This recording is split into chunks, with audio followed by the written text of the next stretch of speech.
Good morning. आज हम पढ़ेंगे द्विबीजपत्री पादपों के अंदर भ्रूण का विकास, development of embryo in dicot plants. Now development of embryo in dicot plants basically follows a uniform pattern except for slight variations. करीब करीब सभी द्विबीज पादपों के अंदर जो इसका भ्रूण का विकास होता है वो एक तरह से यूनिफॉर्म पैटर्न, एक समानांतर क्रम के अंदर होता है, प्रक्रिया के अधीन होता है, एक समान प्रक्रिया के द्वारा होता है। मतलब यूँ नहीं है कि किसी प्लांट में अलग तरह से हो रहा है, किसी में अलग तरह से हो रहा है, ऐसा नहीं होता है। करीब करीब सभी डाइकॉट्स के अंदर एम्ब्रियो का जो डेवलपमेंट होता है वो एक कॉमन पैटर्न से होता है। The fertilized egg or oospore greatly enlarges in size, elongates and divides transversely into a suspensor towards the micropylar end and an embryonal cell towards the middle of the embryo cell. The fertilized egg, निषेचित अंडा जिसको कि oospore भी कहते हैं, ये क्या होता है, स्टार्टिंग के अंदर ये साइज़ के अंदर बहुत बड़ा हो जाता है और इट एलोंगेट्स, ये लंबा हो जाता है साइज़ के अंदर, जैसा कि आप इस डायग्राम में देखो नीचे, और एलोंगेट होकर के लंबा होता है। लंबा होकर के क्या होता है, इट डिवाइड्स ट्रांसवर्सली मतलब कि इसके अंदर हॉरिजॉन्टली आडा इसके अंदर एक डिवीजन होता है, जिससे एक सेल अगर डिवाइड करती है तो क्या होएगा, दो सेल्स बनेंगी। दो सेल्स के अंदर जो कोशिका माइक्रोपाइलर एंड की तरफ होती है, माइक्रोपाइलर सिरे की तरफ होती है, वो तो बनाती है सस्पेंसर सेल, निलंबक कोशिका, और दूसरी वाली जो कि एम्ब्रियो सैक के बीच के अंदर होती है वो बनाती है एम्ब्रियोनल सेल, उसको भ्रूण कोशिका कहते हैं। As the development proceeds the suspensor further divides into 8 to 10 cells structure which pushes the developing embryo into the food storage tissue, the endosperm. जैसे जैसे आगे विकास होता है वैसे वैसे क्या होता है, सस्पेंसर डिवाइड करता है। डिवाइड करके सस्पेंसर की जो कोशिका होती है, निलंबक की जो कोशिका होती है, वो 8 से 10 कोशिकाओं का एक संरचना बना देता है।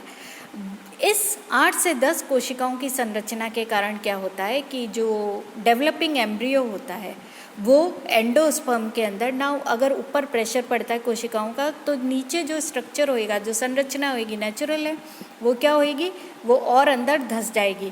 तो जो डेवलपिंग एम्ब्रियो होता है वो फूड स्टोरेज टिश्यू, जो भ्रूण कोशिका होती है, उस जो भोजन संग्रहण की जो कोशिका होती है, टिश्यू होती है, उत्तक होती है, एंडोस्पर्म जिसको हम कहते हैं, उसके अंदर वो धंसता जाता है।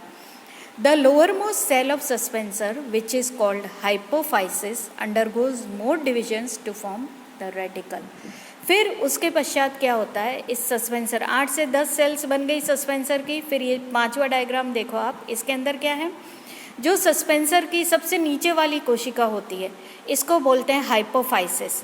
ये हाइपोफाइसिस क्या होता है, फिर दिस हाइपोफाइसिस ये इट फॉर्म्स इसके अंदर फिर से और ज़्यादा डिविजन्स होते हैं एंड ये रेडिकल मतलब कि जो भविष्य में जो आगे चल के जो संरचना आगे चल के मूल का निर्माण करेगी, जड़ का निर्माण करती है, उसका फॉर्मेशन करती है या उसको बनाती है।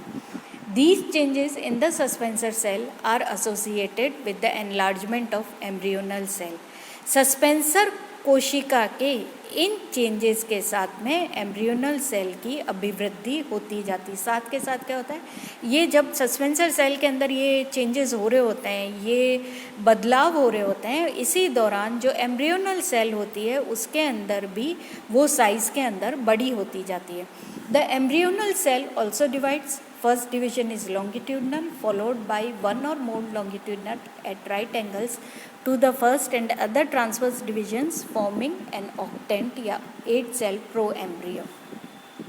एम्ब्रियोनल सेल के अंदर जो डिविजन्स होते हैं वो उसके वो डिविजन्स कैसे होते हैं? पहला डिवीजन जो होता है it is longitudinal, vertical division होता है, लंबाई के अंदर वो डिवीजन होता है, followed by more longitudinal divisions eight, फिर आगे जो वन और मोर लॉन्गिट्यूडनल, फिर आगे जो एक या दो और जो लॉन्गिट्यूडनल डिविजन्स होते हैं वो पहले लॉन्गिट्यूडनल डिवीजन के राइट एंगल पर होते हैं, उसके 90 डिग्री के कोण पर होते हैं वो, और इस तरह से ट्रांसवर्सली डिवाइड करते हैं वो पूरे एम्ब्रियोनल सेल को, और इस तरह से एक 8 कोशिकाओं का स्ट्रक्चर बन जाता है जिसको कि प्रो एम्ब्रियो कहते हैं। This is followed by periclinal divisions thus forming a 16 celled structure which may be differentiated into posterior or hypobasal octant and anterior or epibasal octant. ये 8 सेल प्रो एम्ब्रियो बन गया। फिर ये 8 जो सेल्स होती हैं इनके अंदर पेरिक्लाइनल डिवीजन होएगा। पेरिक्लाइनल डिवीजन मतलब कि अलोंग द पेरिफ्री डिवीजन होता है, परिधि के समानांतर डिवीजन होता है, और इस तरह से हर सेल 2 में डिवाइड करेगी तो 8 दूनी 16 सेल स्ट्रक्चर बन जाता है। ये 16 जो कोशिकाएं होती है उनके अंदर 8 कोशिकाएं जो कि पोस्टीरियर एंड की तरफ होती है वो तो कहलाते हैं हाइपोबेसल ऑक्टेंट, जो कि सस्पेंसर की तरफ होती हैं, और जो एंटीरियर एंड की तरफ जो कोशिकाएं होती हैं उनको बोलते हैं, 8 कोशिकाएं होती हैं उनको बोलते हैं एपीबेसल ऑक्टेंट। ऑक्टेंट मतलब 8 कोशिकाओं का समूह। The epibasal cells as a result of further divisions and differentiation form plumule and cotyledons while the hypocotyle is formed from the hypobasal cell. Epibasal जो सेल्स होती हैं वो फर्दर डिवाइड करती हैं और डिवाइड करके और वो डिफ्रेंशिएट होती हैं, डिफ्रेंशिएट होकर के वो क्या बनाती है? प्लूम्यूल बनाती है एंड कोटिलेडन्स बनाती है, while the hypocotyle from the is formed from the hypobasal cell, जबकि हाइपोबेसल सेल से हाइपोकोटाइल बनती है। The peripheral cells of the proembryo subsequently divide by anticlinal walls, thus differentiating into a single layered dermis. Now फिर क्या होता है? जो pro embryo बना है उस प्रो एम्ब्रियो के अंदर जो पेरिफेरल मतलब जो बाहर की तरफ जो कोशिकाएं होती है वो उनके अंदर एंटीक्लाइनल मतलब कि हॉरिजॉन्टल उनके अंदर वॉल्स ले डाउन होती है। हॉरिजॉन्टल वॉल ले डाउन होने से क्या होएगा? एक सिंगल लेयर्ड जो कोशिकाएं जो बाहर की तरफ कटती हैं वो तो बनाती है डर्मेटोजन मतलब कि skin, outer most layer of skin, जिसको कि जो कि आगे चल के एपिडर्मिस का निर्माण करती है। Middle cells of the pro embryo जो अंदर की तरफ कटती हैं 8 सेल्स, वो डिवाइड करके पेरिक्लाइनल डिविजन्स होती हैं एंड वो प्लीरोम का फॉर्मेशन करती है।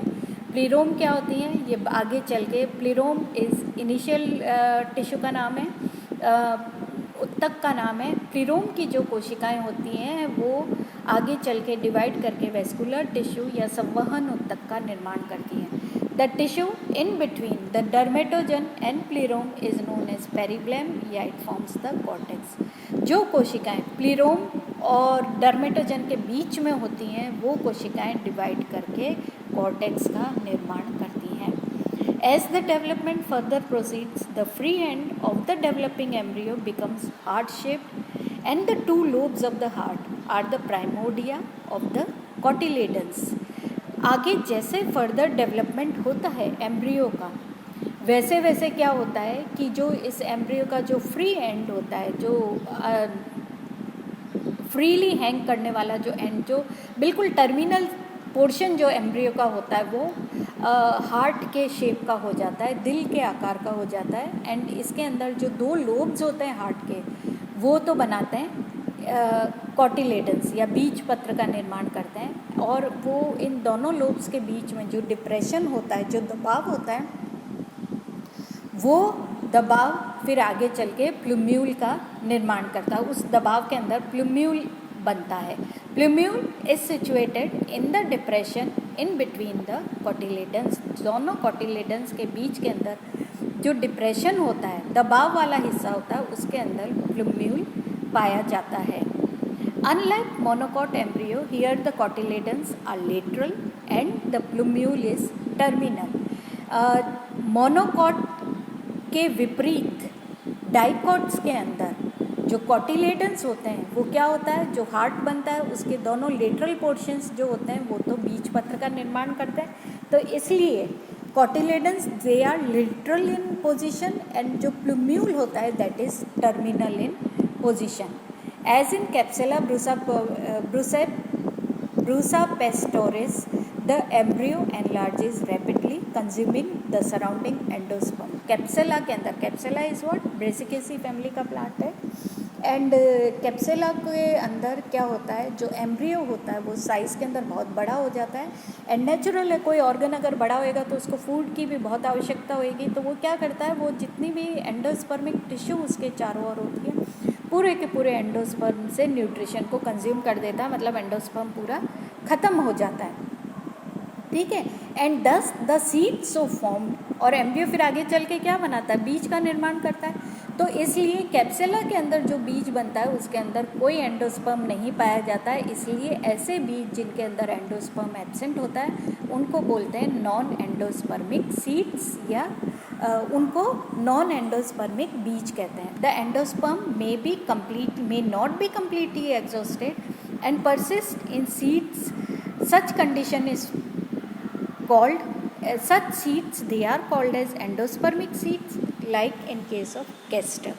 लेकिन कुछ प्लांट्स के अंदर, कुछ द्विबीजपत्री पादपों के अंदर, जैसा कि कैस्टर इज अरंडी का अगर आप बीज देखो या कई डाइकॉट्स के आप बीज देखो तो उनके अंदर पूरा का पूरा एंडोस्पर्म कंज्यूम नहीं होता है, और ऐसे बीज जिनके अंदर एंडोस्पर्म पाया जाता है उनको बोलते हैं एंडोस्पर्मिक सीड्स या एंडोस्पर्मिक बीज, जैसा कि कैस्टर के अंदर होता है या इसके अंदर अरंडी के बीज के अंदर पाया जाता है.